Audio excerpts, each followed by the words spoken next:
Okay, so for anyone who's ever wanted to have a 4-speed Grand Prix, 69 to 72, but you can't find a shift plate because they cost like $1,000 or $2,000 and they're as rare as hen's teeth. My brother and I, Paul, who did another YouTube video about 10 years ago on how to convert one, we created some 3D CAD parts to help convert an automatic plate into a manual plate with just a couple of easy steps. So we're gonna videotape this thing and so you guys can do it yourself, and we sell the kit. Step 1, go out and buy yourself a decent automatic shift plate. My understanding is you should be able to find one all day long for like 50 or 60 bucks. So this is one we got. Get one with, you know, nice looking chrome, because all the chrome around the edge is pretty much, you know, it's going to be how it's going to be. So you can see this is obviously the automatic shifter. This is for the selector, and this is for the giant ashtray. So get yourself one of those. This is a real live manual shift plate. Yours should end up looking a hell of a lot like this after doing the steps we're going to show you how. So you can see now you have this giant oval here for the manual stick shift, and this very smallish one is for the ashtray bits. We also reproduce the 3 pieces that make up the ashtray bits. What you get when you buy the conversion kit, this is a template. And what you're going to do is you're going to lay this on top of the automatic transmission, and you're going to trace around on the inside of this curve. Not the outside, the inside. And then that is where you're going to use whatever tools you have at your disposal, a jigsaw, a scroll saw, whatever on earth you have that you're comfortable with. And you're going to trace that out onto the automatic plate and then cut it out. Okay, so this is the other part of the conversion kit. We'll call this the insert. And after you cut out the hole, we're going to drop this in there. And these little things here, here, here, and there's a little edge back here. They're going to hang up on the back side, and you'll end up gluing it with the epoxy or whatever is your favorite bonding material. We use epoxy, and that will bond it to the metal plate. So what you want to do with the template is lay it here on your automatic plate and, you know, push it up against the edge here, against the little edge over here. It's, you know, it's supposed to hit the edges there, and then you can see that we're going to still have some of the 1, 2, 3 left over when we're done, but we're going to have like this little curvy area here. And what you want to do is get some kind of a marker and trace on the inside of this outermost thing. Sorry, I focused on my finger. So we have had good luck using these little clips like these, and flip it all down so it doesn't move while you're drawing. Okay, so here's what I've done with a couple of these little potato chip clips. You know, holding it down, making sure, where's my pointer, Paul? Thank you. You know, make sure that this is pushed all the way up against the chrome here and over here, and there's a gap here because don't ignore this. This is not important. This feature over here is perfectly correct, but this was off, but it doesn't matter. This is the correct shape, and it should be flush here, and then on the back you may have to hold this down, you know, with your finger or something as you're tracing around. It you know, it pops up a tiny little bit. Just push it down while you're drawing. So we'll go ahead and trace it out and show you what it looks like. Okay, so here it is post drawing on the we're using the template. So you can see there's an arc here, then a line going up, and you notice this goes pretty close to over the 1, 2, 3, comes down around here, down, and this corner is going to be having a little nick like this. That's okay, that's expected. And you can see it comes around. So what we did was, after we drew it, we kind of, like, there's still a gap here. You have to get out your marker and, you know, fill in the little gaps that correspond to, you know, these areas where you're drawing, and then you hit a gap and you have to keep going. We're going to cut off most of this material on the back so that it's easier for us to, our scroll saw is not tall enough to cut through that many inches of, material. So we're going to go ahead and cut that off. What are we going to use? The cutoff wheel, the flaming tool of death. You need to make sure we save these two little alignment pins and then this little cluster of pins here.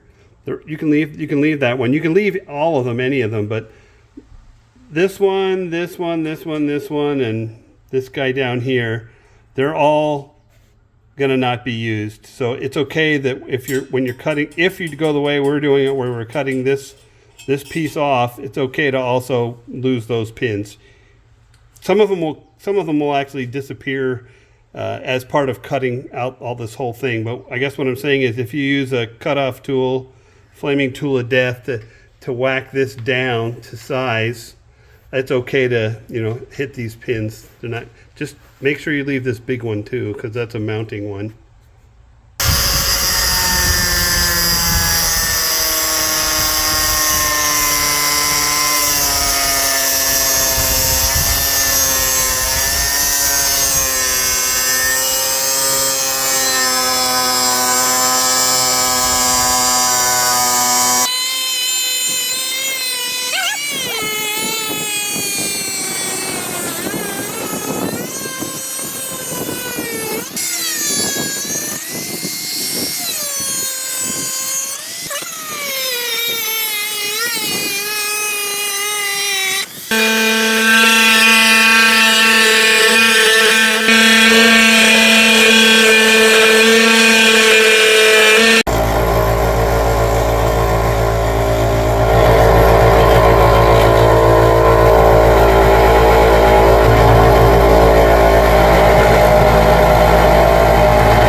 There we have it. Look at that.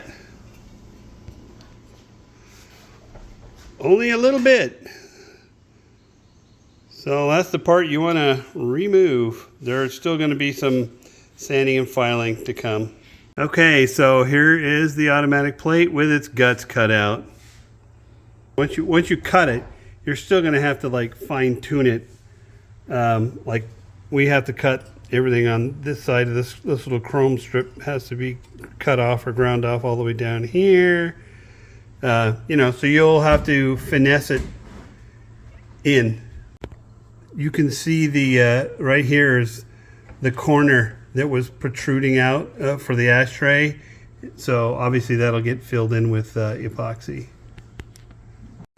You can see that these bump outs here are what is setting the correct depth, so that when we flip it over, this part here will end up flush when it's perfect. It feels really good down here. It feels a little high here still. We got a lot of sanding to do, but that's what they're for. So we're working on cutting down the remains of that automatic piece that came up. We've got it pretty good over here, and you can see it's a little high right there. We're working on that part. So it has to pretty much be flush across. I'm showing you why we're trying to grind this edge down flat. It's because this rectangular hole is where the ashtray goes. Go ahead, Paul, lay the ashtray on there. So you can see now the ashtray lays on there, and down here on the bottom side is where the lid is. It needs to be able to slide out and not interfere with the with the metal there.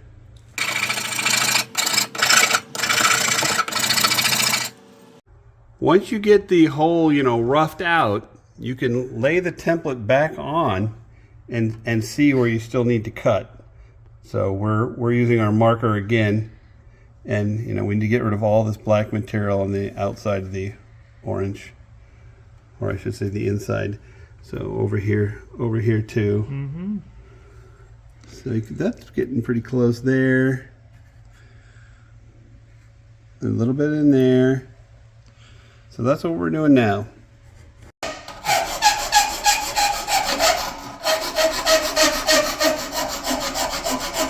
Lots of filing.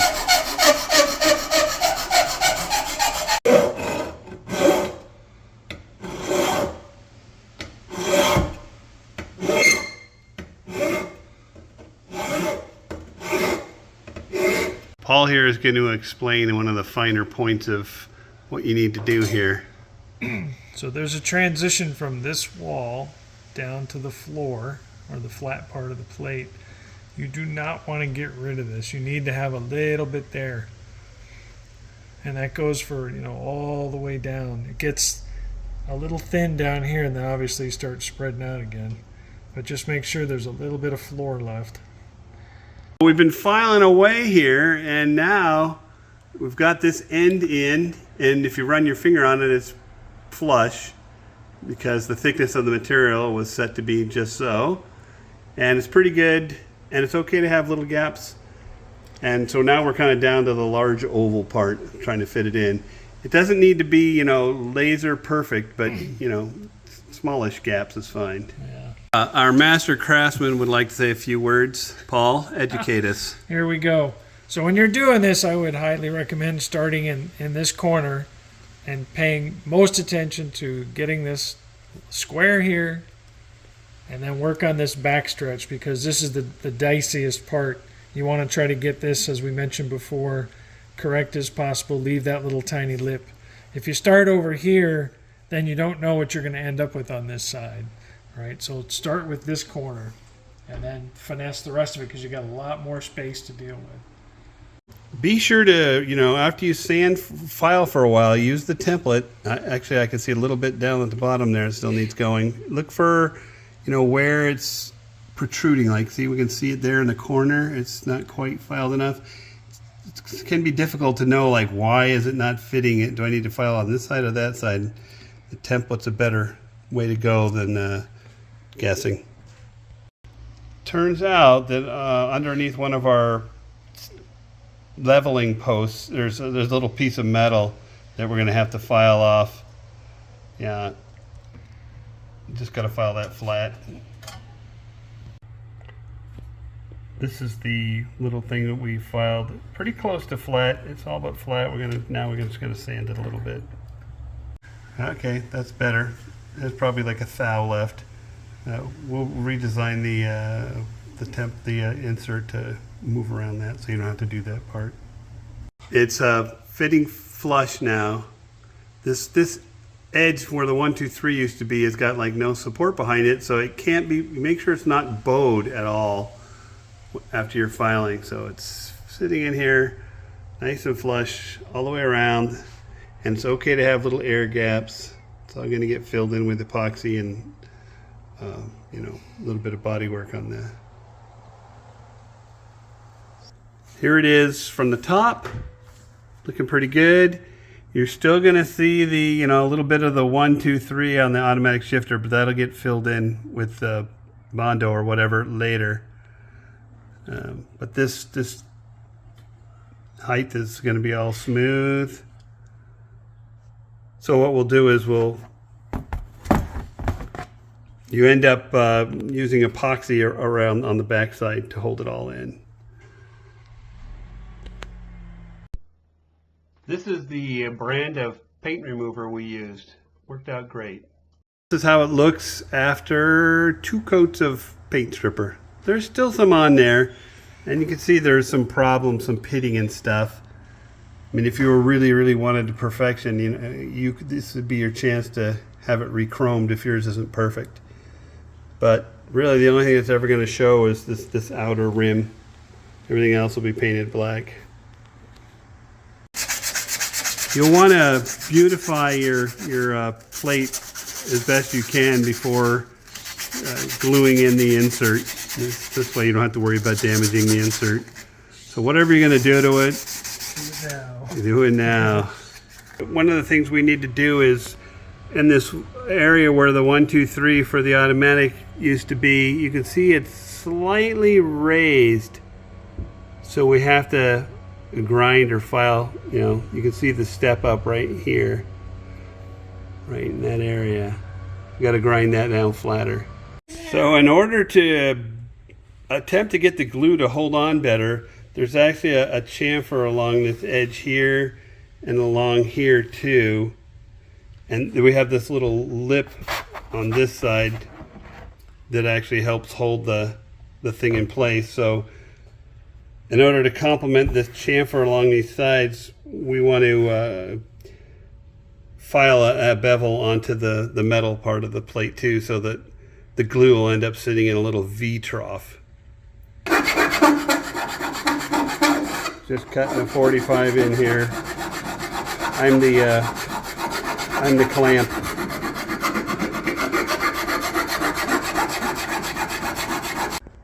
All right, so we're done filing and sanding on the shift plate, and now we're gonna put the insert in and glue it down. So plop it in there, bro. So the 4 little tabs that kind of hold it in place, and then the thing here on the end that overlaps a bit, and we've got like a chamfer on the metal and the plastic here and up to that little red mark and all along there to try to give us a little more surface area to bite into. So now we're going to mix up some glue and let her rip. Potato chip looking good. We're going to put a little bit of a tape all the way around the perimeter so any of the epoxy we pour on the backside doesn't come through. Save us from sanding off, you know, drips that come through some of the gaps. All right, well, we put tape all the way around to try to stop glue from bleeding through, and now we got these little clips, little bag clips to try to hold it at the right height using those standoffs and stuff. Go ahead and flip it over. So, you know, there's 4 things like this here, you know, where these clips are. That really sets the height so that the plastic part is at the exact same height as the face of the shift plate. So next step, mix up some glue. So now we're just going to lay the 2-part epoxy on to try to bond the plastic 3D printed piece onto the old automatic plate. Paul's using JB Weld clear. Doesn't have to be clear. No one will ever see. Use anything you want that works between nylon and metal. The white plastic part was printed using nylon. And lasers. So Paul didn't get quite all the way around, but I'm going to kind of come in closer. You can see where the glue is. You want it to grab a hold of the plastic and the metal. And then when you get over down here by the ashtray, we don't want to put too much. This is where we put the groove, but you know, it's beveled on the plastic and the metal. So any much you go over, you know, you'll be filing that, because actually not on this side, but on the other side over here, this is where the door has to slide. So you can't have a lot of build up there. But we made the groove so that you'd get more surface area to bite. We shall see. He's coming around pretty far, but ran out of glue over here. Right over there. This is the state of affairs. The glue is all dry. It feels pretty darn flush all the way around. One of the first things we have to do is sand here, because this has to be completely flush or else the ashtray door won't slide past. So we have to get this perfectly flush just in this area. The rest doesn't matter, never be seen. We just wrapped some sandpaper around a little block of wood and got it nice and smooth there to let the door slide past. Seems to be working great now. Now it's just bodywork time. Go around the whole thing, try to get everything as flush as possible, and then we'll put a coating of Bondo and try to perfect it. Okay, so here it is compared to a real one. And we've sanded pretty good all along there. Feels pretty darn smooth. The only thing left to do now is a little bit of Bondo. Try to smooth out any of the rough spots. And we'll have to wait for the Bondo to cure. I'll get the Bondo process. Well, here is what it looks like, a little mud around the edges. We'll let it dry and let the sanding begin. You can see we're starting in on it here. Just kind of a midway through the first attempt here.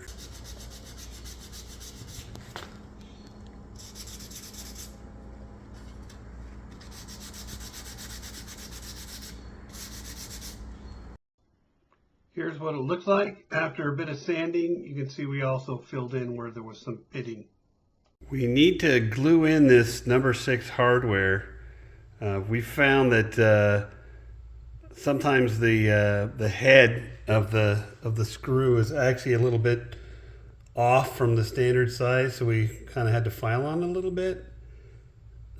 But the idea is we're going to take these, put a dollop of glue in the hole, and then put the screw in like that. Give it a little push, center it up, and then we'll actually put a little bit of glue around the base too, but it has to remain flush.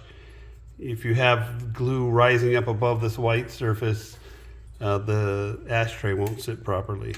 So that is what we're going to show you. All right, so Paul is going to glue the hardware into the thing. You can see he's putting like a little dollop of glue right down there, and that's to fill in the Phillips plus sign on the other side. Pushing down just a little bit, and we'll put the nut on the top to help, make sure it's straight up and down and easier on the thumb to push. And then when these are done setting, we'll come around and fill up a little bit on the countersunk part of the screw. Just give it a little more strength. And now we wait for glue to dry. It's much like watching grass grow. Here's how we've masked it off to preserve the chrome right around the outside edge. Then you can paint. And here it is with one coat of black. Looking pretty sharp, if I do say so myself. Once you get done painting and beautifying your conversion plate, you're going to need some other parts. You're going to need this bucket that goes in this big hole, and these 3 ashtray bits that go in this rectangular hole, and a little bit of hardware to bolt the ashtray down. So we'll show you how that looks.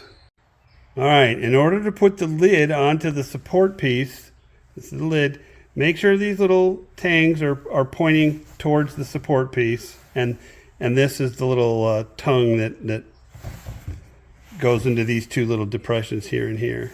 So go ahead and flip it over, and you tuck it underneath these little wings here, and then you got to do a little work to get it past the tongue, and then you're in. And then when you slide it back, the detent will hold it. There we go. So just dropping it on the 4 posts, and then put the number 6 hardware on. Oops, wrong way around. This little circular guy here is where the light bulb goes.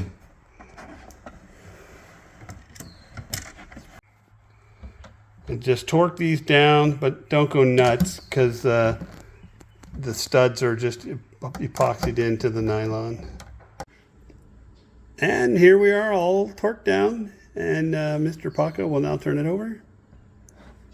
Ta-da! One ashtray with a little handle. And then why don't we put the ashtray bucket in? Oh, well, we'll do that later. We'll put this guy in. What do you officially call this bucket? The bucket.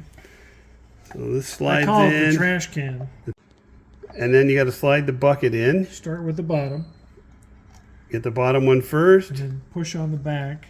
Oh, push on the back to kind of get the tongue to go down. Yeah, the little clip. Slide it in, and then you're there. And shake it around. No rattles. No rattles. Nice. No runs, no drips, no errors. Now, in order to get the bucket out, show them your little trick to get the bucket out. Well, it's the same trick. So don't try to get the bucket out while this is in the car. This only when you have it in this position. And it's the same thing. You just push on the back until you clear it. Push on the back to flex it out, and then it'll pop then it'll out. come out. Yeah, it's a pretty tight fit, so So the maybe practice once or twice. so the point is that you can get this and the bucket in and out of the car, out of the console. But you don't want to be prying this like the OEM one because you'll screw up the bucket and screw up your plate. Yeah, so only put this bucket here in one time. Right. And then put the whole shooting match in the car. All right. If you want to convert your automatic plate to a 4-speed plate like you just saw, we sell the kit. The ashtray bits are $250, and the insert plate is $150. You supply the automatic plate, and you supply all the labor. It's just that easy.